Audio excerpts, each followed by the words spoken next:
लोग नारायण भगवान की जय। आप लोग वीडियो के माध्यम से गीता का, भगवान का उपदेश,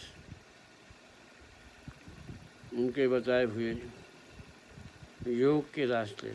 योग केवल एक ही प्रकार से नहीं होता है। योग जो है मनुष्य के शरीर में मन है, इंद्रियां हैं, ये भी योग में आते हैं। योग हाथ पैर फैलाने से, ओम विलोम करने से, प्राणायाम क्रिया करने से योग नहीं हो जाता है।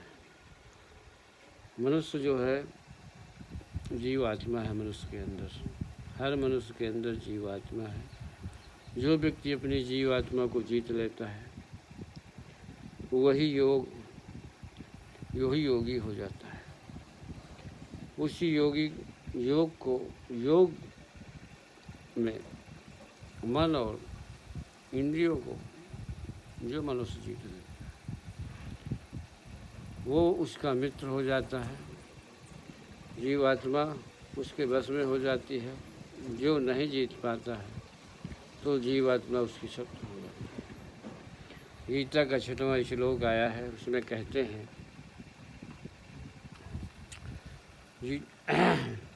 बंधुरात् मातम ना सत शम एनात् मेवात्मना जितः अनात्म नाशु शत्रुवे वतेरतात्मेव शत्रुवत।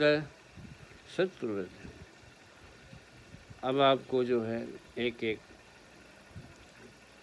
जैसे बंधुरात्मा तम नासत समय, इसका मतलब क्या होता है? मनुष्य जिस जीवात्मा द्वारा, मनुष्य के अंदर जो जीवात्मा होता है उस जीवात्मा द्वारा मन और इंद्रियों सहित शरीर जीता हुआ होता है, उस जीवात्मा का तो आप ही मित्र हो जाता है।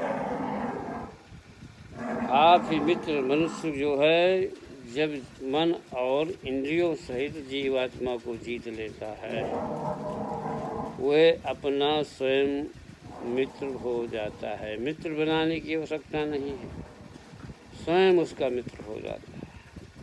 अनात्मनास्तु शत्रुवे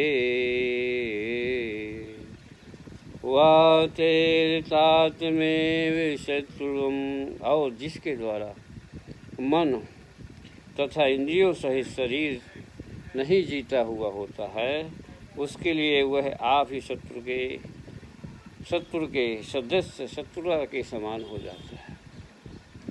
शत्रुता के समान हो जाता है। इसके बाद में जो दूसरा श्लोक आता है 6वें अध्याय का 7वां श्लोक, जितात्मनः प्रशांत से परमात्मा समाहितः शीतोष्ण सुख दुखेषु तथा मनापमानयोः। सर्दी हो या गर्मी, शीतोष्ण सर्दी हो या गर्मी, और सुखादि में तथा मान और अपमान में जिसके अंतःकरण की वृत्तियाँ भली भांति शांत हैं, ऐसे स्वाधीन आत्मा वाले पुरुष के ज्ञान में, उसके ज्ञान में सच्चिदानंदन परमात्मा के सम्यक प्रकाश से स्थित है। उस व्यक्ति में, उस जीवात्मा में भगवान उपस्थित हैं। उसके ज्ञान से परमात्मा के सिवा और कुछ अन्य नहीं है। उसके ज्ञान में परमात्मा के सिवा और कुछ नहीं है। ज्ञान विज्ञान तृप्ताम, जिसका अंतःकरण ज्ञान और विज्ञान से तृप्त है, कोटिशतो विजितेन्द्रियः, जिसकी स्थिति विकार रहित है, जिसकी इंद्रियां भली भांति जीती हुई है, मुक्त युक्तः युमुच्यते योगी समलोष्टाशं कंचनः, और उसके लिए मिट्टी पत्थर और स्वर्ण के समान है। उस व्यक्ति के लिए मिट्टी और पत्थर स्वर्ण के समान है। उस योगी युक्त अर्थात भागवत ऐसे कहा जाता है। लो गणपति भगवान की जय, नारायण भगवान की।